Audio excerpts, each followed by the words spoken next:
Russia திரும்பவும் மேசிவான drone ஸ்ட்ரைக்ஸ உக்ரைன்குள்ள நடத்திக்கிட்டு இருக்காங்க. அதுவும் இப்பலாம் களத்திலேயே வந்து பார்த்தீங்கன்னா, பெருமளவுல இந்த களத்துக்கு பக்கத்துல இருக்கக்கூடிய ஒப்லாஸ்ட்லலாம் பெருமளவுல தாக்குதல் பண்ண ஆரம்பிச்சிருக்காங்க.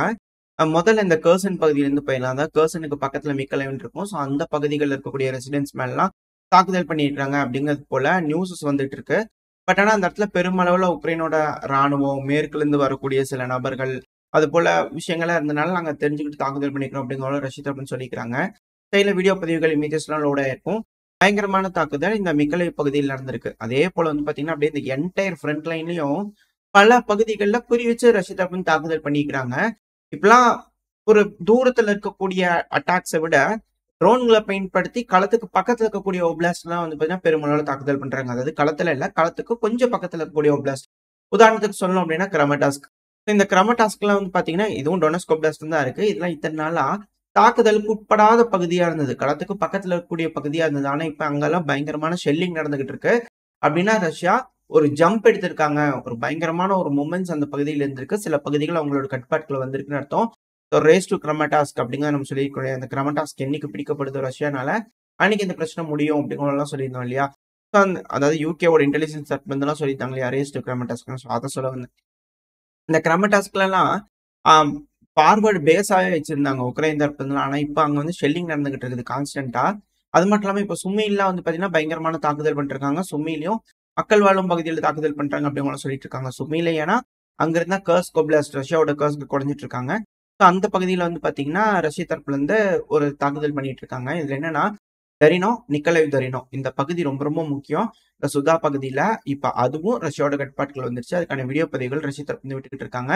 ஸோ மிக பெரும் அளவுல அந்த கழுத்து பிடிக்கிறதுமாங்க இல்லையா? ஸோ அது வந்து பாத்தீங்கன்னா டோரை க்ளோஸ் பண்ணிக்கிட்டு இருக்காங்க. அந்த குகைக்குள்ள உக்ரைனோட வீரர்கள் பெருமளவுல மாட்டிக்கிறாங்க அப்படின்னு சொல்லியிருந்தோம் இல்லையா? இப்ப அது ஊர்ஜிதமாகிட்டு வருது. இதுக்கப்புறம் ஃபர்தரா என்ன மாதிரியான அட்டாக்ஸ் ரஷ்ய தரப்பு எடுக்கிறாங்க அப்படிங்கலாம் பாத்திரலாம். ஸோ ஓரளவுக்கு களத்துல வந்து பாத்தீங்கன்னா பெருமளவுல தாக்குதல் நடந்துகிட்டு இருக்கு. அது மட்டும் இல்லாம இது மட்டும் இல்ல. 2, 3 தாக்குதல் வச்சு சொல்ல இன்னும் பல தாக்குதல்கள் நடந்திருக்கு. அதுல 2, 3 தாக்குதல் மட்டும் கையில வீடியோ பதிவுகளோட இருக்கும். பாத்தீங்கன்னா தெரிஞ்சிருக்கும். ஸ்லவியான்ஸ்க், ஹார்லிவ்கா இது போல பல இடங்கள்லயும் ஷெல்லிங் வந்து பாத்தீங்கன்னா ரஷ்ய தரப்பு வந்து பயங்கரமா பண்ணிட்டு இருக்காங்க. அது மட்டும் இல்லாம இத்தனை நாள் ஏர் ஸ்ட்ரைக் அப்படிங்கிறது வந்து பாத்தீங்கன்னா செசிவியால நம்ம பார்த்துட்டு இருப்போம். ஆனா இப்ப ஏர் ஸ்ட்ரைக்லாம் கொஸ்டான்டிவ்கால நடக்குது அப்படிங்கிறத வீடியோ பதிவுகள்லாம் வந்துகிட்டு இருக்கு. அதாவது இந்த செசிவியா பெருமளவுல ரஷ்யாவோட கட்டுப்பாட்டுக்குள்ள வந்துருச்சுன்னா டீப் ஸ்டேட் தரப்பு வந்து ப்ரோ உக்ரைனியன் மேப் இருக்காங்க இல்லையா? ஸோ அவங்க தரப்பு வந்து கன்ஃபார்ம் பண்ணியிருக்காங்க. ஸோ பெருமளவுல ரஷ்ய தரப்பு வந்து களத்துல முன்னேறிட்டு இருக்காங்க அப்படிங்கிற புரிஞ்சுக்க முடியுது. இதுல மிக முக்கியமான விஷயம் என்னன்னா களத்துல ரஷ்ய தரப்பு வந்து முன்னேறாங்க. முன்னேறும் போது அங்க இருக்கக்கூடிய அபிஷியல்லாம் பிடிச்சு விசாரிக்கணும், ஜெயில போகணும்னா எப்படி அப்படிங்கிற கேள்வி இருக்கு இல்லையா? ஆனா இந்த கர்கிவ் பகுதியில பெருமளவுல டிஃபென்சிவ் லைன் இருந்தது, பாதுகாத்துக்கிட்டு இருந்தோம் அப்படின்னு சொல்லிட்டு இருந்தாங்களே உக்ரைன் தரப்பு வந்து. அப்படியே ரஷ்யா உள்ள பூந்து வந்து இந்த கர்கிவ் பகுதியில லிப்டிஸ்க் பகுதி இதெல்லாம் வந்து பிடிச்சாங்களே ஒஸ்டான்ஸ்க்கு. ஸோ அதுக்கு அந்த டைம்ல அந்த இடத்துல தலைமை பொறுப்புல இந்த கமாண்டர் வந்து பாத்தீங்கன்னா பிடிச்சி என்கொயரி பண்ணலாம் அப்படிங்கிறதுக்காக கேட்டிருக்காங்க. 60 நாள் கஸ்டடியில மட்டும் வச்சிருக்காங்க. ஏன் அப்படின்னா போர்டிபிகேஷன்லாம் பெருமளவுல இருந்து ஏன் அசால்ட்டா ரஷ்ய வீரர்களை விட்டீங்க அப்படிங்கிறது போல கேள்விகள் இருந்திருக்கு. அதுக்கு அவர் சொல்லக்கூடிய பதில்கள், வாதங்கள்லாம் இருக்கும் இல்லையா? இதுல என்ன சொல்ல வராங்கன்னா பெருமளவுல ஆள்கள் இல்லீங்க அப்படிங்கிற குற்றச்சாட்டுகள் இவரு தரப்பு வந்து வச்சுக்கிட்டு இருக்கிறாரு அப்படின்னு சொல்லப்பட்டு வருது. தண்டனைகள் எந்த அளவுக்கு இருக்கும் அப்படிங்கிறது தெரியல. பட் ஆனா அவரை அரெஸ்ட் பண்ணிக்கிறாங்க. இப்ப அந்த விசாரணைய எந்த மாதிரி யூரி ஹல்யூஷ்னிக்கின் அவர்கள் பேர் கொஞ்சம் கட்டாவல. ஸோ அவர் வந்து பாத்தீங்கன்னா எதிர்கொள்ள போறாரு அப்படிங்கிற போல பொறுத்து வந்து பார்த்தலாம். அது மட்டும் இல்லாம இந்த உக்ரைனோட ஆர்ம்டு ஃபோர்ஸ்ல ப்ராப்பரா மெயின்டைன் பண்ணல, ப்ராப்பரா பாத்துக்கல அப்படின்னு சொல்லிட்டு இருக்காங்க இல்லையா? இதுல மிகப்பெரும் அளவுல வந்து பாத்தீங்கன்னா ஊழல்கள் வெளியே வந்துகிட்டு இருக்கு. அதுல குறிப்பா உக்ரைனோட ஆர்ம்டு ஃபோர்ஸோட சைக்காட்ரிஸ்ட்னு ஒருத்தர் இருக்காரு. அவரு வந்து பாத்தீங்கன்னா பெருமளவுல ஊழல் பண்ணிட்டாரு அப்படிங்கிறது போல குற்றச்சாட்டுகளின் அடிப்படையில அவரை கைது பண்றதுக்காக போயிருக்காங்க. அப்படி கைது பண்ணும்போது டாலர்கள் தான். ஏன் வந்து டாலரை பெருமளவுல பயன்படுத்துறாங்க அப்படிங்கிறது தெரியல. பட் ஆனா டாலரை வந்து பாத்தீங்கன்னா பெருமளவுல பறிமுதல் பண்ணிக்கிட்டே இருக்கிறாங்க. பறிமுதல் பண்ணாலே அது டாலரா தான் இருக்கு. அதுல எந்த ஒரு மாற்றமுமே இல்ல. ஆக்சுவலா இவரு இப்ப மட்டும் இது போல ஊழல் பண்றது கிடையாது. இவரு இதுக்கு முன்னாடியும் அதாவது இந்த ரஷ்யா உக்ரைன் பிரச்சனை எல்லாம் ஆரம்பிக்கிறதுக்கு முன்னாடி 2013, 2012 அந்த காலகட்டத்திலேயே ஊழல் பண்ணியிருக்கிறாருங்க. அப்பவும் கையுங்களவுலாம் மாட்டினாரு. ஆனாலும் அப்போ விசாரணைக்குன்னு கூட்டிட்டு போனாங்க. திரும்பவும் அதே பதவியில தான் உட்கார வச்சுக்கிறாங்க. திரும்பவும் இதே தாங்க நடக்குது அப்படிங்கிறது போல குற்றச்சாட்டுகள் வந்துகிட்டு இருக்கு. என்னன்னா ஸ்பாட் த டிஃபரன்ஸ் 8 வித்தியாசங்கள கண்டுபிடிங்க அப்படிங்கிறது போல வந்து பார்த்தீங்கன்னா, உக்ரைன் தரப்பு வந்து இந்த இமேஜ் போட்டிருந்தாங்க. இல்ல எனக்கு ஒரு இமேஜ் தாங்க தெரியுது. என்ன அப்படின்னா இல்ல வித்தியாசங்கள் நெறைய தெரியுது. பட் இருந்தாலும் ஒரு வித்தியாசம் பார்த்தோனே தெரிஞ்சிருந்தது. போருக்கு முன்னாடி வந்து பார்த்தீங்கன்னா, ஹரின்யாஸ்ல ஊழல் பண்ணிக்கிறாரு. போர் நடந்துட்டு இருக்க சமயத்துல வந்து பார்த்தா டாலர்கள்ல ஊழல் பண்ணிக்கிறாரு. அவ்வளவுதான். மத்தபடி இது இல்ல. ஊழல் அப்படிங்கிறது பண்ணிக்கிட்டு தான் இருக்கிறாரு அப்படிங்கிற மாற்று கருத்து இல்ல. இது ஏன் இப்ப திரும்பவும் நெக்கல வச்சு இவர் புடிச்சுக்கிறாங்க அப்படின்ற ஒரு கேள்விகள் வருது இல்லையா?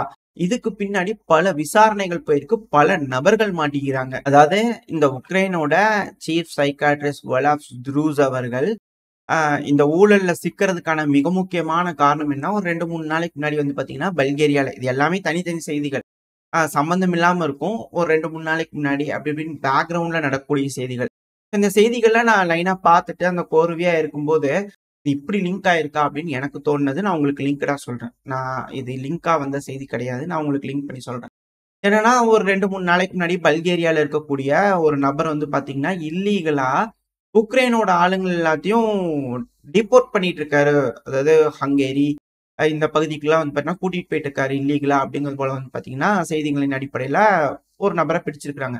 சைட்ல இமேஜ் லோட் ஆயிருக்கும். ஆனா இந்த செய்திகள் எல்லாமே உக்ரைனோட சோர்ஸ் கொடுத்ததுதான். உக்ரைனோட லோகோஸ் அங்க இருக்கும். பார்டர் காட்ஸ் உக்ரைனோட ஜிஆர்யூ இவங்கெல்லாம் வந்து பார்த்தீங்கன்னா அதுல லோகோஸ் அதுல மென்ஷனா இருக்கும். இவரை வந்து பாத்தீங்கன்னா அந்த இடத்துல பிடிச்சிருக்காங்க. அப்படி பிடிக்கும்போது ஃபேக்கான சீல்ஸ் அதாவது ஒரு லெட்டர் மாதிரி கிடைச்சிருக்கும் இல்லையா? அதாவது இவரை பல்கேரியால இருக்கக்கூடிய எங்க கம்பெனி கூட்டிட்டு போறோம். இவர் ரொம்ப ஸ்பெஷலிஸ்ட், ரொம்ப அதிகமா சம்பாதிக்கிறாரு. எங்களுக்கு தேவை அப்படிங்கிறது போல வந்து பாத்தீங்கன்னா சொல்லி கூட்டிட்டு போற இது. அப்படி வச்சு என்கொயரி பண்ணிட்டு இருக்கும்போது இப்பெல்லாம் வந்து அந்தந்த கம்பெனி எல்லாம் லீகலா என்ன ஏதுங்கெல்லாம் விசாரிக்கிறாங்க இல்லையா? அப்படி பண்ணும்போது இது ஒரு ஃபேக் கம்பெனின்னு தெரிய வந்திருக்குது. அப்படி தெரிஞ்சதுனால இவர் வந்து புரி வச்சு பிடிச்சிட்டோம் அப்படிங்கிற சொல்றாங்க. இவர் எவ்வளோ காசு வாங்குறாரு அப்படின்னா $10,000 வந்து பாத்தீங்கன்னா வாங்கிட்டு இருக்காரு. டாலர் தாங்க. டாலர் தான். அங்க வந்து அந்த நாட்டோட காசுல செல்லாது. $10,000 வந்து பாத்தீங்கன்னா இவர் வந்து பண்ணியிருக்காரு. இப்ப எப்படி டாலர்லாம் இவங்களுக்கு கிடைக்குது? எக்ஸ்சேஞ்ச் சென்டர்ல போயிட்டு நார்மலா நம்ம காசு கொடுத்தா டாலர் மாத்திக்கலாம் இல்லையா? அது போல மாத்தினதுக்கு அப்புறம் டாலரை வந்து இவங்க கிட்ட கொடுக்கும்போது அது இப்படி ஆயிருது. இப்ப $10,000 இவர்கிட்ட கொடுத்தோம்னா இவர் அந்த காசை வாங்கிட்டு வந்து பாத்தீங்கன்னா கூட்டிட்டு போய் விட்டுறாரு அப்படிங்கிறது சொல்லப்பட்டு வருது இல்லையா? இப்ப இவர் ஒரு ஏஜென்ட் தான். இவருக்கு எப்படி உக்ரைன் வந்து சீல் வைக்கிறாங்க இல்லையா? ஒரு அத்தாரிட்டி வந்து பாத்தீங்கன்னா சீல் வச்சு கொடுத்துருப்பாங்க. அப்படி சீல் வச்சு கொடுக்கும்போது அந்த இதெல்லாம் எனக்கு கிடைச்சதுனா தானே அது வெரிஃபை பண்ணி போக முடியும். அப்ப இத்தனை நாள் அப்படி நடந்துட்டு இருந்திருக்கு தானே. அப்ப யார் இந்த லெட்டரை இஷ்யூ பண்றது அப்படின்ற கேள்விகள் வந்திருக்குது. அதுக்கப்புறம் என்ன பண்ணிக்கிறாங்க, இந்த போலி டாக்குமெண்ட்டை இஷ்யூ பண்ணக்கூடிய அந்த நபர் யாரு அப்படிங்கிறத ட்ரேஸ் பண்ணி போய் அந்த போலி டாக்குமெண்ட் இஷ்யூ பண்ண நபரை வந்து பாத்தீங்கன்னா பிடிச்சிக்கிறாங்க. அதுக்கான இமேஜ் லோட இருக்கும். இவரை பிடிச்சதுக்கு அப்புறம் தான் ஃபேக்கான சீல்ஸ் இது போல விஷயங்கள்லாம் இருக்கு. இது போல ஸ்டாம்ப்லாம் அவ்வளவு சீக்கிரம் கிடைச்சிடாது. இதெல்லாம் வந்து ரப்பர் ஸ்டாம்ப் தயாரிக்கிறவங்க ஏதாவது போலியா கொடுத்து அடிச்சிருப்பாங்க அப்படின்னால அந்த ஒரிஜினல் ஸ்டாம்ப் மாதிரி ஏதாவது பார்த்துருப்பாங்க. அதை வச்சு அதே போல டூப்ளிகேட் அடிச்சிருப்பாங்க அப்படிங்கிறத பார்த்தா இது ஒரிஜினல் தான். அரசாங்கத்தோட ஸ்டாம்ப் தான். ஸோ அரசாங்கத்தோட ஸ்டாம்ப்னா எப்படி அப்படிங்கிறதோட யோசனைகள்லாம் இருக்கு இல்லையா? ஸோ அப்படி யோசனை பண்ணி பார்க்கும்போது தான் இவர் கடைசியில வேற வழி இல்லாம சிக்கி இருக்கிறாங்க. இதெல்லாம் தெரியாம நடக்க போறது இல்ல. அதாவது லேயரா எப்படி நடக்குதுன்னு தெரிஞ்சுக்கிட்டீங்களா? அதாவது மேல இருக்கிற ஒரு நபருக்கு கீழ இருந்து எப்படிலாம் வேலை செய்யறாங்க. ஃபாரின்ல இருந்து ஒரு ஏஜென்ட் வந்து கூட்டிட்டு போறது. இங்க இருக்கிற ஒரு ஏஜென்ட் வந்து பார்த்தீங்கன்னா டாக்குமெண்ட் அப்ரூவல் கொடுக்கறது. அப்போ காசு வாங்கக்கூடிய நபர்கள் இதெல்லாம் எப்படி சர்க்குலேட் ஆயிருக்கும்? இப்ப இவருங்கிறத வந்து எப்படின்னா ஃபர்ஸ்ட் லெவலா தான் இருப்பாரு. இவருக்கு மேல பல லெவல்கள் இருக்கலாம் இல்லையா? அதிபர் வரைக்கும் அந்த லெவல்கள் இருந்தால் ஆச்சரியப்படுறதுக்கு அப்படிங்கிறது போல உக்ரைன் தரப்புலாம் சலசலப்புகளா இருக்கு. நானே இந்த அளவுக்கு பேசுறேன், இருக்கக்கூடிய செய்திகளை கோர்த்து பேசுறேன்னா, உக்ரைன்ல இருக்கிறவங்களாம் எந்த அளவுக்கு பேசுவாங்க அப்படிங்கிற போல யோசிச்சு தான் பார்க்கணும். ஸோ பொறுத்து இருந்து பார்ப்போம். எந்த மாதிரியான முடிவுகள் உக்ரைனோட அரசாங்கத்திலிருந்து எடுத்து இது போல ஊழல்களை தடுத்து நிறுத்த போறாங்க அப்படிங்கிறது போல. இதெல்லாம் கூட பரவாயில்ல. இதெல்லாம் வந்து பாத்தீங்கன்னா உக்ரைன் அது போல போர் சூழல் இது போல இடங்கள்ல நடக்குது. இப்ப நம்ம ஊர்ல நடக்கிற ஊழலை கூட அவங்க எடுத்து ஹைலைட் பண்றாங்க அப்படிங்கிறது தான் கொஞ்சம் வேதனைக்குரிய விஷயமா இருக்கு. என்ன அப்படின்னா குஜராத்ல ஒரு நபர் வந்து பாத்தீங்கன்னா அதாவது இந்த சோர்ஸை நான் வெரிஃபை பண்ணல. இந்த செய்தி நான் வெரிஃபை பண்ணல. பட் ஆனால் வீடியோ பார்க்கும்போது நம்மளோட நியூஸ் சேனல்ஸ் ஏதோ பண்ணியிருக்காங்க. அதை எடுத்து வந்து பார்த்தீங்கன்னா அங்கே ஹைலைட் பண்ணிட்டு இருக்காங்க அப்படிங்கிற புரிஞ்சுக்கிட்டு என்ன சொல்லியிருக்கிறாங்க அப்படின்னா குஜராத்ல ஒரு நபர் இருந்துக்கிறாரு. அவர் வந்து பார்த்தீங்கன்னா அதிகமாட்டு தொந்தரவு பண்ணிக்கிறாரு மக்களை. அப்படி தொந்தரவு பண்ணும்போது என்ன நடந்திருக்குன்னா அங்க இருக்கிற மக்கள்லாம் ஒன்னா சேர்ந்து பணம் பேங்க்ல இருந்து வித்ட்ரா பண்ணி கொண்டு போய் அவருக்கு பணம் மலையில குளிப்பாட்டிக்கிறாங்க.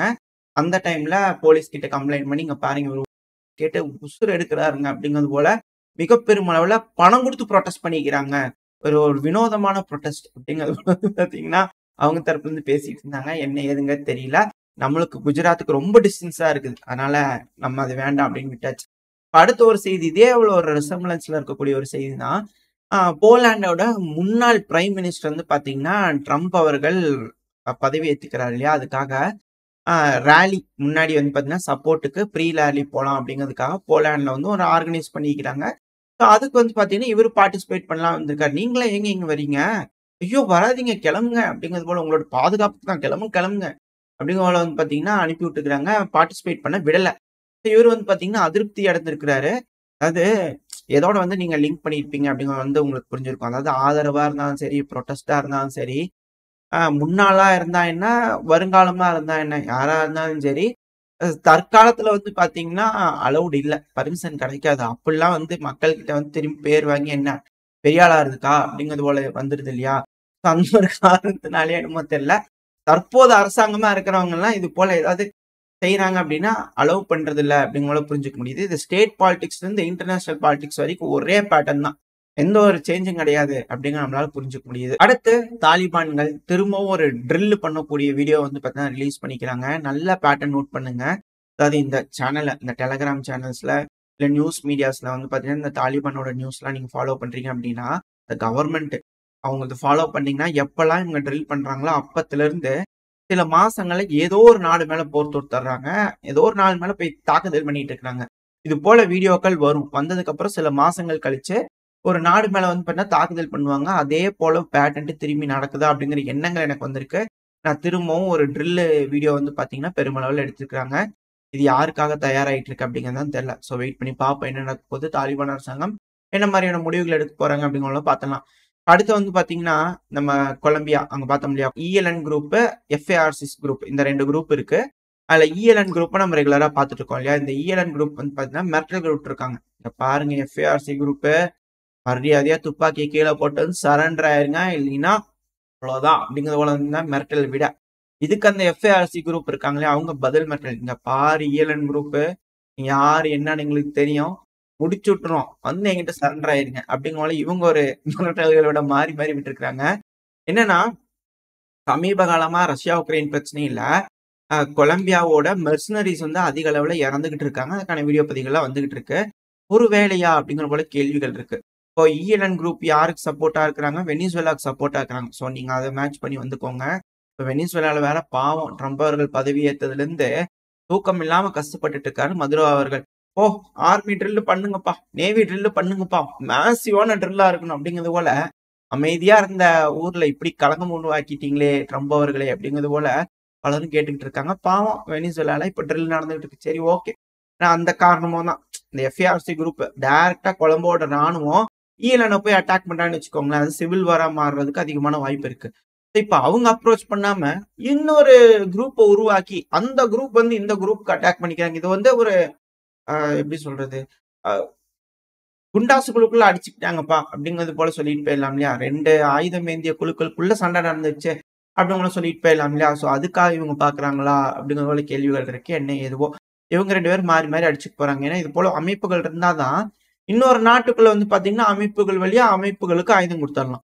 உங்களுக்கு தெரிஞ்சிருக்கும்னு நினைக்கிறேன். எஃப்ஏஆர்சிக்கு ஆயுதம் கிடைச்சா வெனிசுவேலாக்குள்ள இருக்கக்கூடிய ஒரு அமைப்புக்கு ஆயுதங்கள் போயிரும் இல்லையா? அதனாலயா அப்படிங்கிற கேள்வி இருக்கு. என்ன நடக்க போகுதுன்னு தெரியல. இதுல யாரு பெருசு அப்படிங்கறத அடிச்சு பாத்துட்டு போறாங்க. அதுக்கான வார்னிங் மிரட்டல்கள் தெரிஞ்சிருச்சு. யார் ஜெயிக்க போறாங்க அப்படிங்கிறத பார்த்துடலாம். டெல் காஸ்ட்ரோ அவர்கள் ட்ரெயின் பண்ணப்பட்ட இஎல்எஃப்ஆ, இஎல்என்ஆ இல்ல எஃப்ஆர்சிஏவா அதாவது சம் ஒயிட் பேக்டு ட்ரெயின் பண்ணப்பட்ட எஃப்ஏஆர்சி குரூப்பா அப்படிங்கலாம் பார்த்துடலாம். ஸோ ஓரளவுக்கு தகவல்களை வந்து பார்த்தீங்கன்னா இந்த பதிவில் நம்ம பார்த்துருப்போம். இதோட இந்த பதிவு நான் முடிச்சுக்கலாம். இந்த பதிவு எப்படி இருந்துச்சு உங்களுக்கு பிடிச்சிருக்கா? பிடிச்சா லைக் பண்ணிட்டு உங்க ஃப்ரெண்ட்ஸ் ஷேர் பண்ணிக்கோங்க. அது கூட மறக்காம இந்த பதிவு பத்தி உங்களோட கருத்துக்களை கமெண்ட் செக்ஷன் சொல்லுங்க. இந்த பதிவு நல்லா இருக்கும்னு நம்பிக்கை அடுத்த பதிவு உங்களை சந்திக்கிறேன். அது வரைக்கும் ஸ்டே சேஃப். பை.